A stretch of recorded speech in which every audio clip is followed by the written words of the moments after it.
파스콘 동지들께 문화 인사드립니다. 목요 특강의 현월TV 윤목사입니다. 2024년 10월 20일 지난 주일이죠. 올해 42주차 주일이자 우리 교회가 두암동에 자리를 잡은 지 만 1년, 시즌2가 시작된 지 만 1년, 그러니까 작년 10월 22일에 여기 와서 첫 예배를 드렸기 때문에 그 즈음 해가지고 또 이제 시즌인지라 야외 활동을 했습니다. 그래서 제가 지난 주일에 야외에 나가서 전했던 특강을 우리 파스콘 동지들께도 전달해 드립니다.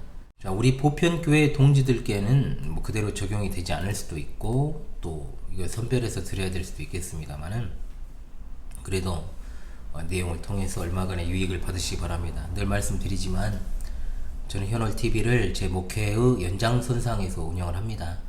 그렇기 때문에 비록 제가 직접적으로 대면해서 함께 예배하며 여러분들을 목양하는 입장은 아니지만 그래도 간접적으로 저는 여러분이 저희 양이라는 생각을 가지고 이렇게 방송을 운영하는 것입니다. 그렇기 때문에 본교회에서 전했던 내용들은 거의 대부분 방송을 통해서 여과 없이 그대로 전달해 드리고 있으니까요. 같은 마음으로 같은 보편교회 신자로서 이것을 받아주시면 감사하겠습니다. 제가 지난 추석을 앞두는 특강에서 주일에 했던 내용상 주제상으로 이제 맞닿아 있는 내용을 강의를 합니다. 뭐 물론 이제 다른 결이긴 합니다만은 마음입니다. 마음. 그때 했던 제가 특강의 제목이 9월에 결국 마음이 문제다였는데 오늘 제가 전달할 내용도 결국 마음의 문제이기 때문입니다. 우리가 흔히 하는 말 중에 참 그 말이 그 가르침이 내 마음에 와닿는다 또는 더 나아가서 마음이 뜨거워진다 뭐 이런 말을 자주 합니다. 언제부터인가 우리 휘스터 휘연이성이가 유튜브 영상에 댓글을 남기잖아요. 여러분 보시면 알겠지만 굉장히 기계적으로 달잖아요. 아이들이 저와 약속이 있어서 그렇습니다. 여러분 뭐 제가 자녀들이 그래도 교회 생각을 하고 조금 더 하나님을 생각하고 또 마음이 좀 산란해지지 않도록 하기 위해서 제가 일부러 댓글을 쓰도록 권면을 하고 거기에 따른 보상도 줍니다. 제가 뭐 맨입으로 하는 건 아니에요. 그래서 그렇게 하기 위해서 제가 뭐 댓글을 하라고 하는데 참 힘들 거예요. 댓글 한 번씩 하려면. 그러니까 막 여러분도 보시면 알겠습니다. 아무 영혼 없이 막 댓글을 남기잖아요. 그래서 언제부터인가 이제 그런 방식으로 바뀌었더라고요. 둘이 합의를 했는지는 모르겠는데 어떤 부분을 인용하면서 이 부분이 마음에 와닿았습니다. 기억하겠습니다. 이런 말을 이제 많이 쓰더라고요. 이제 재미를 붙인 것 같아요. 일침을 또 하면 나야죠. 그래서 그만큼 이제 이 마음에 와닿는다라는 말이 우리 일상에서 흔하게 사용됩니다. 보통 마음에 와닿는다는 것은 누군가의 어떤 말이나 호소가 내 심금을 울렸다 이런 식으로 이제 표현되기도 합니다. 그런데 심금을 울린다는 말보다는 마음에 와닿았다는 것이 조금 가벼운 게 사실이고 또 교회적으로 이것을 안으로 가지고 들어온다면 목사가 전하는 말씀이나 또는 권면이 마음에 와닿았다는 식으로 이야기를 하지요.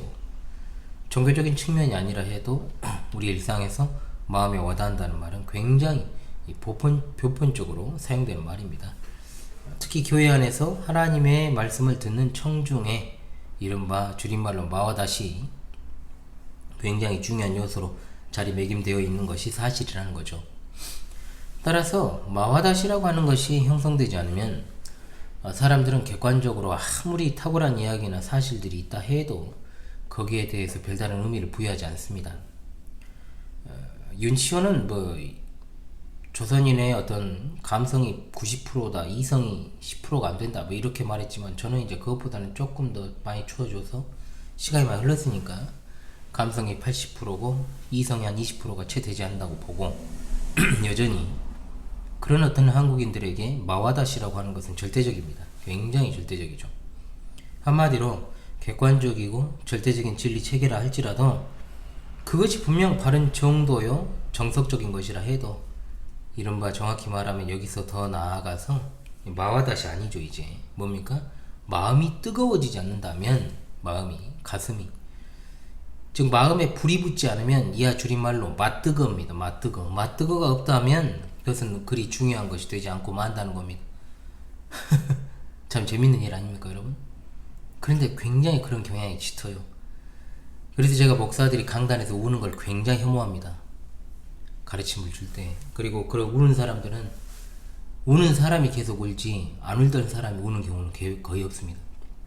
에레미야 코스프레를 하는지는 모르겠는데, 그리고 대중 앞에서 특히나 말씀을 전하는 목사들이 어떤 즙을 짜는 행동 자체는 저는 선동가의 실수라고 보고, 특히나 말씀을 전달하는 그런 자리에서 그런 어떤 우는 제스처, 우는 행위 등은 저는 분명 이것은 한국인의 감성을 자극하려고 하는 그런 선동에 지나지 않는다고 저는 보기 때문에, 어떤 의도가 됐든지. 왜냐하면 제가 보는 교계의 유명한 목사들은 대부분이 비슷한 지점에서 울고 또 비슷한 패턴으로 항상 그렇게 울기 때문에 저는 그것을 그다지 신뢰하지 않습니다. 그리고 말씀을 전하는 자리는 우는 자리가 아닙니다. 그렇잖아요? 그렇기 때문에 그것은 굉장히 우리나라 한국인의 감성에 좀 어필을 할 수 있을지는 모르지만 말씀의 원리, 전달하는 자의 전달자의 말씀의 원리에는 맞지 않다. 분명히 저는 말씀드릴 수 있습니다. 자, 그래서 참 마와 닷은 맞뜨거의 직전 단계 모습이라고 이제 봐야죠. 마음이 와 닿아야 이제 마음이 뜨거워지죠. 그렇다고 해가지고 제가 이제 이것을 갖다가 맞뜨거 자체를 부정적으로 생각해서는 안 된다는 거죠. 분명히 마와 닷에 이어서 맞뜨거만의 특성과 강점이 있기 때문에 신앙에 있어서 맞뜨거 굉장히 상당한 역할을 하고 있습니다. 자, 그렇다면 먼저 맞뜨거란 뭐냐, 마음이 뜨거워진다는 게 뭐냐는 거죠. 마와다 또는 맞뜨거는 인격에 있어서 우리 정서나 어떤 감정에 보다 비중을 두는 현상이다, 이렇게 볼 수 있겠습니다. 인식적으로 봤을 때 직관, 깨달음 또는 영감과 통하는 개념인데, 물론 여기서 영감은 성경의 영감 교리를 이야기할 때 영감은 아니라는 걸 여러분 다 아실 것입니다. 이런 어떤 감정적이고 또한 인식적인 상태를 경험하게 되면 마음이 부드러워질 뿐만 아니라 뜨거워지고 또 만족감을 거기서 얻고 정서적으로 충만하게 되고 안정이 되고, 무엇보다 성취감을 느끼고 또 진심을 느끼고 이른바 마음문이 열리게 되는 데까지 이렇게 되는 거죠. 우리 신앙생활에 있어서 맞뜨거는 하나님 앞에서 우리의 신앙 자세 및 지식을 그야말로 업그레이드 시키는 기능을 수행합니다. 이것은 이제 발걸음을 조금 옮기는 정도에서 그치는 게 아닙니다. 가슴이 뜨거워지잖아요. 동시에 자기 죄를 인식합니다. 눈물로써 자신의 지난 과거를 회상하기도 하고, 회한에 가까운 감정으로 돌아보기도 하고, 하나님의 심판을 두려워하고 하나님을 경외하는 감정을 느끼고, 성경 구절을 봤더라도 정말 허투루 흘리지 않고 정말 사도신경만 외워도 눈물이 주르륵 나는 그런 어떤 그 말씀 가지고 하나님을 향한 충성 그리고 결단을 다짐하는 일을 수행하는 데까지 나아간다는 겁니다. 당연히 그로 인하여서 평안하게 되고 또 그야말로 열정의 날개를 단 것처럼 신속하고 민첩한 모습을 보이기도 합니다. 당연히 맞뜨거는 굉장히 중요합니다. 왜? 이게 없다면 정서적으로 건조합니다. 의무와 책임과 형식으로 이제 분명히 채워지고, 그것 때문에 이제 답답하고 숨이 막히고 이것이 더해지면 의식주의, 위선자가 될 수도 있죠. 또 그 반대 극단도 있습니다. 아주 시니컬한 도덕주의자가 되기도 합니다. 맞뜨거는 분명 필요합니다. 귀하고 중요한 측면이라는 것을 우리가 염두에 둬야 됩니다. 자, 그렇다면 이제 두 번째로 뭘 살펴야 되냐, 맞뜨거에 분명한 한계가 있다는 거죠. 그리고 치명적인 약점이 있다는 겁니다. 자, 제가 맞뜨거가 이처럼 중요하다고 말하면서 뭐라 그랬습니까? 이 강의를 그냥 마무리를 해버렸다면 굳이 이것을 갖다가 특강으로 제가 하겠다고 말할 필요가 없었겠죠. 맞뜨거만으로 부족하니까 또 말씀을 드릴 수밖에 없죠. 모든 것은 마음의 문제라고 했던 지난 1편의 강의를 잘 생각하십시오. 맞뜨거는 분명히 우리 신앙에 있어 큰 원동력이 됩니다. 그리고 힘을 실어주는 것이 사실입니다. 그리고 그것은 신앙에 있어 초창기에 큰 원리가 됩니다. 전체적인 어떤 이후 신앙의 판도를 결정하기도 하는 아주 중요한 경험인 건 분명합니다.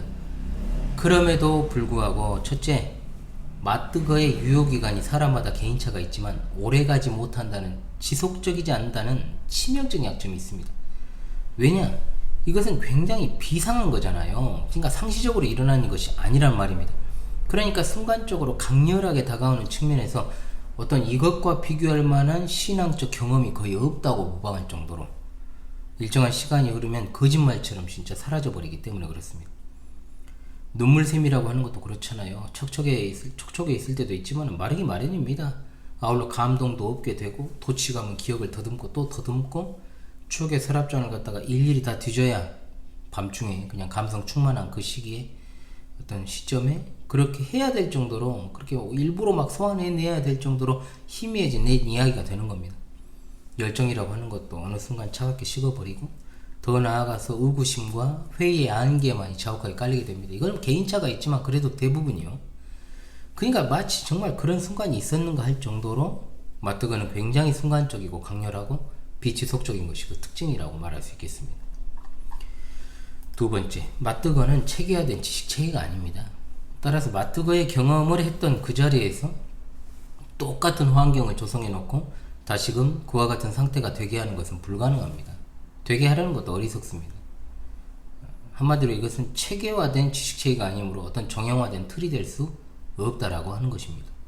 마치 우리가 어린 시절에 먹었던 그 음식을 내가 어느 시점이 되어서 똑같은 환경에서 똑같이 먹어도 그 맛이 안 나는 것과 같은 겁니다. 우리 신앙생활과 패턴에 이 부분을 넣는 건 역시 불가능하다는 거죠. 이것은 말 그대로 바람처럼 왔다 바람처럼 가는 것이니까 체계화 형식화가 되지 않는다는 특징이 있습니다. 그리고 셋째, 그런 측면에서 마뜨거는 신앙의 표준 체계에 들어가는 항목은 아닙니다. 그러면 표준이 아니니까 정상이 아니라는 거냐? 그건 아닙니다. 그러나 이것은 사람마다 정도의 차이가 있을 뿐 모두 있는 것이요, 서두에 말씀드린 대로 긍정적인 효과를 불러일으키는 것은 분명합니다. 그러나 마뜨거가 신앙의 목표가 될 수는 없습니다. 날이면 날마다 찾아오는 것이 아니기 때문에 그저 일상적으로 먹고 마시는 끼니 개념보다 별식의 개념이다 라고 봐야 되겠죠. 자, 그렇다면 세 번째로 마뜨거를 대하는 태도가 어때야 될까요? 자, 마뜨거를 어떻게 대하느냐에 따라서 굉장히 신앙의 결과질이 달라집니다. 체계화 형식화가 되지 않는 이 경험을 그릇되게 대하는 태도들이 있는데 한번 살펴보시죠. 세 가지입니다. 첫 번째, 신앙의 유학에 머무는 이른바 맹신파가 있습니다. 맹신파, 마뜨거 맹신파죠. 이들은 마뜨거의 경험에 강력하게 사로잡힌 파, 그런 식의 비상한 경험이야말로 진짜 신앙이고 그것이 제대로 그리스도를 영접한 하나의 증거라고 보기 때문에 이런 사람들은 하나님을 인격적으로 만났다는 표현을 해도요, 마뜨거의 현상으로 설명하려는 어떤 경향이 짙게 된다는 거죠. 즉 그 처음의 감정을 지속적으로 유지하려고 하는 경향, 분명히 다시금 경험되어질 수 없음에도 불구하고 마치 어린 시절에 우리가 아까도 말씀드렸듯 우리가 맛있게 먹었던 음식이 한참 흘러 그것을 똑같은 환경과 상황 가운데서 다시 먹는다고 해도 그 시절에 그 맛이 나는 것은 불가능하다는 거죠.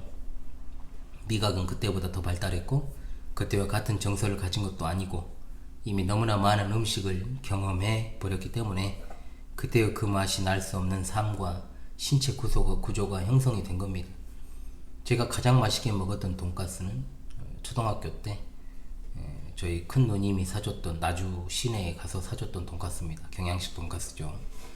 그런데 그 맛을 그 이후로는 느껴본 적이 없습니다. 물론 지금 아주 맛있는 돈가스를 경영하고 있지만 우리 교회에 그래서 그래가지고 그걸 먹고는 있습니다만 그때의 맛은 절대 나지 않죠. 그때 처음 먹었을 때의 그 풍미, 그 환상적인 그 경험들 다시금 똑같이 반복될 수는 없습니다. 그러잖아요. 그와 같은 어떤 특정한 경험과 상황에서 그와 같은 경험하기를 사모하는 것이 바로 맹신파. 일정 정도 비슷한 경험을 그냥 하면서 똑같진 않더라도 그렇게 신앙을 지속해 가는 것이 맹신파라는 겁니다. 이것은 매우 위험한 방향으로 흘러가요. 즉 주관주의 종교로 빠질 수밖에 없는 구조를 갖습니다.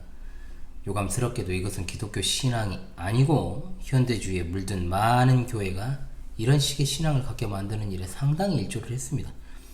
내가 경험한 것이 분명히 놀랍고 신비한 것은 사실이며 그것이 소중한 것도 분명하지만 이것이 바른 신앙으로 귀결되기 위해서는 그것 자체가 전적인 하나님의 주권적 개입으로 인한 것이었고 따라서 당연히 나의 어떤 주관적인 느낌은 핵심이 아니라 그저 하나님의 함께 하심에서 비롯된 하나의 부스러기일 뿐, 부산물일 뿐 별로 중요한 것도 되지 아니하고 관심을 둘 만한 것도 아님을 인정해야 된다는 거죠. 그러나 바른 신앙의 어떤 형성을 위한 토대가 마련되기도 전에 이게 이제 중요한데, 이미 그와 같은 개인주의적이고 주관주의적인 맞드거를 통해 하나님을 만나는 것을 굉장히 중요시 여기는, 막 큐티를 굉장히 강조하고 뭐 하나님을 뭐 이상한 기도시키는 것들 있잖아요. 그런 어떤 교육자를 만나버리면 이제 새로운 종교가 탄생하게 되는 거죠. 거기서부터 현대주의자들, 특히 신사도 운동권에 있는 자들, 바로 이와 같은 일을 통해서 마귀적인 새로운 종교를 고안해낸 자들이라고 볼 수 있습니다. 여기를 깊숙이 들어가면 또 말이 길어지니까 여기까지 하고요. 자, 그리고 두 번째입니다. 반대의 극단이죠. 또 아예 이와 같은 경험 자체를 무시하는 배척파가 있습니다. 배척파, 맹신파가 아닌 배척파. 보통은 마뜨거가 가진 치명적인 약점, 제한적인 어떤 그런 경향에 집중을 해서 이와 같은 경험들을 아예 멀리하고 배척하는 겁니다. 일단 이유는 단순해요. 맹신파가 가지고 있는 신앙 형태가 그릇된 신앙으로 흘러간다는 것에 방점을 두는 겁니다.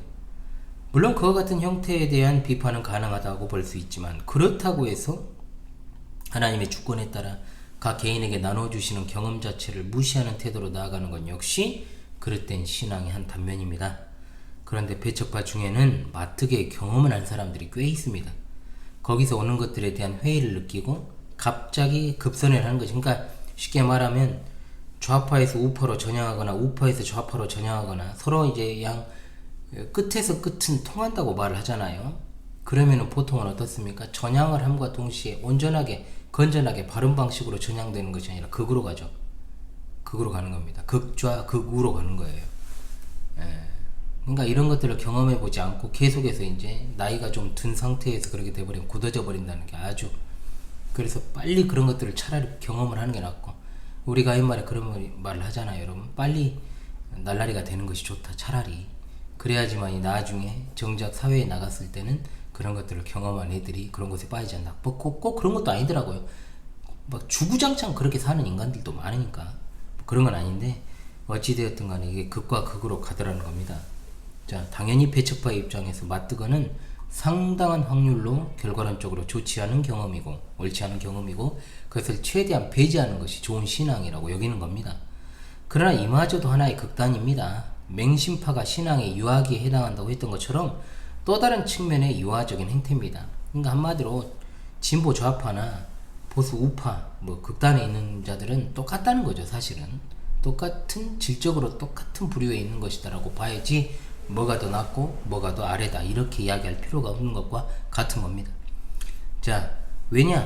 신앙 경험에 있어서의 하나님의 주권에 따라 주시는 선물을 무시하게 될 수 있다는 측면, 하나님께서 개개인을 갖다가 이끌어 가지고 다루실 때 경험하게 하시는 것들은 일반화되고 정형화된 어떤 기준이라는 것이 존재할 수가 없지 않습니까?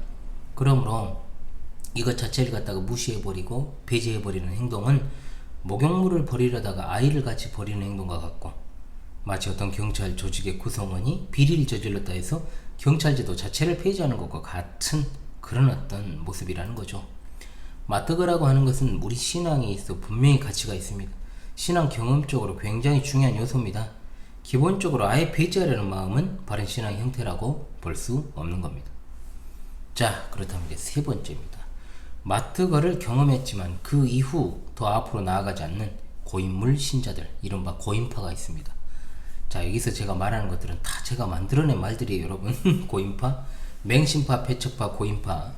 자, 고인파, 한마디로 맹신파도 아니고 배척파도 아닌데 그와 같은 경험 이후에 한참의 시간이 흘러 굉장히 신앙이 이른바 다소 이제 루즈하게 형성되어 있는 것을 말해요.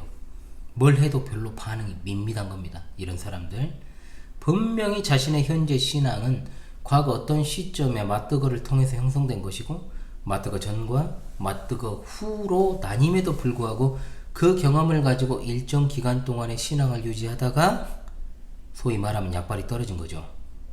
어느 시점이 되면 그냥 물 흐르는 대로 그냥 흘러가는 거예요. 교회에 소속된 채로. 신앙에 있어서 무슨 회의감이 있는 것도 아닙니다. 형식은 형식대로 잘 갖추고 있어요. 왜? 기본은 하니까. 그리고 항상 떠나진 않으니까. 그렇다고 그 이상 뭔가를 하는 것도 아니에요. 적극적인 측면 거의 없습니다. 결여돼 있어요. 그냥 매사에 소극적입니다. 그야말로 무미건조한 신앙의 어떤 모습을 보여준다는 거죠. 그래서 고인파입니다. 고인물이니까. 고인물은 보통 썩잖아요. 자, 그런데 교회 안에 고인물들은 좀 달라요. 기가 막히 고인물이 고인물 안 되는 유일한 방법이 뭐밖에 없습니까? 하늘에서 내리는 빗물입니다. 하늘에서 내리는 빗물을 가끔 흡수해서 썩는 것까지는 막아내요. 이걸 여러분 잘 이해를 하셔야 돼요. 저는 이렇게까지 비유를 합니다. 그렇다고 해서 빗물을 갖다가 통해서 완전하게 물을 갖다가 프레시하게 진짜 교체하지도 않아요. 이게 특징이에요. 또 그냥 그 정도 수준이면 되는 거예요. 어느 정도 썩지만 않게만 만들면 되는 겁니다. 술에 술 탄 듯 물에 물 탄 듯. 그렇다고 해서 할 것을 안 하는 것도 아니라 그랬잖아요. 그런데 문제는 뭡니까? 항상 그 자리가 그 자리예요. 별로 발전이 없어요. 자기 스탠스만 계속 지키는 겁니다. 이런 고인물들이 사실 보수 장로교에 굉장히 많죠. 자, 그렇다면 이제 네 번째로 마뜨거에 대한 바른 태도, 우리가 가야 될 길, 이걸 이제 이야기해야 이제 마무리되지 않겠습니까? 첫 번째입니다. 마뜨거보다 중요한 게 뭐냐? 이거 진짜 잘 기억하십시오. 우리 일상의 변화입니다. 우리 일상의 변화. 이미 지난 추석 특강 때도 말씀을 드렸지만 사실 가장 중요한 것은 평소에 우리가 가진 신앙의 태도입니다. 우리는 신앙에 있어 바른 태도를 가져야 됩니다. 가만히 있으면 아무 일도 일어나지 않도록 섭리하시는 하나님이시다. 이걸 여러분 반드시 기억하십시오. 이 말은 우리가 가만히 있지 않고 움직여야만 하나님께서 일하신다, 이런 말 아니에요. 그러니까 오해는 하지 마시고요. 하나님의 주권을 갖다가 여기서 언급할 필요는 없습니다. 우리가 일상 속에서 노력하는 일들이 너무나 부족하다는 겁니다. 필요하다는 거예요. 중요하다는 거예요. 항상 강조하잖아요. 성경을 가까이 해야 됩니다. 그것을 깊이 있게 살펴야 됩니다. 말씀을 암송하는 것은 물론이고 성경 교리를 지속적으로 공부를 해야 되고, 이것은 절대로 마뜨거처럼 갑작스럽게 불이 붙는 게 아니에요. 어느 시점에, 어느 경점에. 마음 상태에 상관없이 언제나 우리에게 중요한 건 뭐냐? 잔잔한 가운데 하나님을 가까이 하고 찾는 것, 사랑을 고백하는 것. 예배 때 진짜 몸이 건조하잖아요. 그러잖아요. 고인파는 밋밋하게 앉아 있잖아요. 그러다가 막 졸기도 하고 막 하품도 하면서 하나님을 진정으로 사모하고 바라고 높이고 찬양하는 태도. 찬송가도 그냥 목소리만 높이지 말고 그냥 진짜 고기 상추쌈 할 때 입 벌리는 것처럼 입만 벌리지 말고 진짜 가사를 음미하고 나의 전 존재를 다해서 하나님을 예배한다는 것이 어떤 의미인지를 드러내야 되지 않겠습니까? 무엇보다 우리 일상에서 우리의 행동, 우리의 사고, 우리의 가치관, 성경에 부합하는 것이 되도록 힘을 기울여야 되고, 이걸 열심히 노력을 해야죠. 어떻게 그냥 관념적으로만 가지고 있는 것이 현실화 될 수 있겠습니까? 우리 신앙을 갖다가 이제는 삶을 통해서 확증하는 방향으로 가야 된다는 거죠. 이게 그냥 되지 않습니다. 아무 생각 없이 그냥 어떤 일을 기계적으로 습관적으로 하라는 것 아닙니다. 그렇게 하면 그렇게 되더라? 아니에요. 그러면 결국 그것은 고인파의 범주를 못 벗어나는 겁니다. 그것이 아니라는 것을 이미 여러분들이 잘 아시리라 생각을 합니다. 중요한 것은 여러분, 마뜨거는 일반적이지 않다. 절대로. 우리는 대부분 일상적이고 평범한 삶을 지금까지 살아왔고, 그런 어떤 경험들은 아주 순간순간이었고 아주 진짜 일시적이었다는 거죠. 그렇기 때문에 우리는 정말 소소한 일상을 귀하게 여기는 것, 그 가운데서 역사하시는 하나님의 손길을 바라보고 감사하고 계속해서 우리 생활이 말 그대로 신앙 생활이 될 수 있게끔 해야 된다는 거죠. 가만히 앉아가지고, 그리고 그저 내가 교회에 소속되어 있고 그 질서대로 그냥 순응하면서 그냥 내가 거기에 속해 있다라고 되는 것이 아니라 부단한 노력이 오늘 또 내일 또 필요하다는 겁니다. 둘째, 소소한 일상에서 마뜨거는 다시 찾아옵니다. 말씀을 들을 때 또는 영상을 시청할 때 조용히 하나님의 말씀을 읽으며 읊조릴 때 찾아올 수 있지요. 여러 그런 상황입니다. 이런 상황들을 제가 어떻게 다 개인차가 있기 때문에 평범하고 소소한 일상 속에서도 하나님의 역사하심을 늘 생각할 때 하나님께서는 우리가 뜻하지 않은 상황 속에서 마뜨거를 주시기도 합니다. 이것은 우리 신앙에 있어 그야말로 활력소일 뿐만 아니라 현실적인 문제를 이기는 방편이 되기도 합니다. 잊지 마십시오. 여러분 절대적으로 기억하십시오. 뭐냐? 일상의 성실함이 전제가 되어야 됩니다. 뭐라고요? 일상의 성실함. 그렇지 않은 상황 가운데서는 어떤 것도 좋은 열매를 기대하기 어렵습니다. 변화를 통한 신앙적 갱신도 어렵습니다. 이상하게 될 수 있습니다. 그렇기 때문에 언제나 기억할 것, 일상의 성실함 반드시 필요합니다. 계획적인 삶, 규칙적인 삶, 질서 있는 삶, 성실한 삶. 세 번째, 일상의 성실함이 결여된 상태에서의 마뜨거는 그야말로 그릇된 열매를 낳게 됩니다. 균형 잡힌 성숙이라는 건 지식으로 충만한 것도 아닙니다. 경험한 것이 축적되는 것도 아니에요. 그야말로 성실한 일상 속에서 하나님께서 주시는 경험들이 축적될 때 아름답게 이루어지는 거죠. 그런데 일상적인 성실함이 없다, 노력이 없다, 어제가 다르고 오늘이 다르다, 항상 어떤 규칙적인 측면이 없고 질서가 없고 무질서하고 막 되는 대로 맞고 품는 신앙, 했다가 안 했다, 이런 거 안 됩니다. 무슨 진짜로 무슨 바이오리듬이 불규칙적으로 이렇게 막 요동치듯이 그런 식으로 신앙생활 하는 사람들 많거든요. 어느 시점에 보면 좀 하는 듯 싶다가 삶에 조금 어려움이 있으면 갑자기 푹 꺼졌다가 좀 그거 해결하면 되면 달도 추고 올라오고, 아주 나쁜 신앙입니다. 그거 진짜 심한 거죠. 그거 성실함이 중요하다는 거예요, 여러분. 어떤 상황에서 성실한 거, 내가 해야 될 것 해야 되는 거, 뭔 일이 생겼다 해가지고 그냥 자빠져 자는 게 아니라 진짜 내가 아무리 피곤하고 힘들더라도 내가 할 일을 해야 되겠다, 의지를 가지고 해야죠. 의지가 박약한 사람들이 성실함이 없죠. 그랬을 때 이 마뜨그가 찾아와 버린다? 독입니다. 이건 독이에요. 독약입니다. 맹독이죠. 청산가리죠. 우리나라 사람들은 감정이 앞서기 때문에 이와 같은 경향이 과거에 독처럼 퍼졌던 것이 사실이고, 그러니까 민족성 자체가 좀 게으르잖아요. 솔직히 말하면. 그랬을 때 이 감성만 자극이 되면은 쉽게 말하면 이제 그걸로 인해 가지고 원동력을 삼으니까 쉽게 게으름 자체가 해결이 안 되는 겁니다. 이게 그러니까 성실함이 전제가 되지 않은 마뜨그는 신비주의로 가죠. 100%입니다. 그간 어떤 교회 안에 있는 선동가적 약장수들, 이른바 부흥사들이라고 했던 자들부터 시작해가지고 이런 어떤 약장수들에 의해서 자극이 되죠. 이게 더욱더 그릇된 결과를 양산해냈던 것입니다.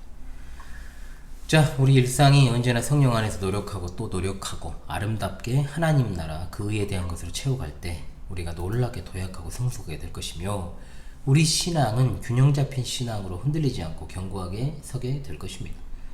마뜨거는 성실한 일상생활에서 하나님께서 주신 아주 귀한 방편이 될 수 있다. 더욱더 질서있게 체계화된 신앙을 세워가는 일에 노력을 기울이시길 바랍니다. 되는 대로 그냥 맞고 푸는 신앙 하지 마세요. 절대로 하지 마시고, 어느 시점까지 하다가 또 좀 좌절하면 안 해버리고 이런 거 하지 마세요. 이도저도 안 되는 겁니다. 진짜로. 그러니까 발전이 없는 거예요. 성실한 삶이 전제가 돼야 된다.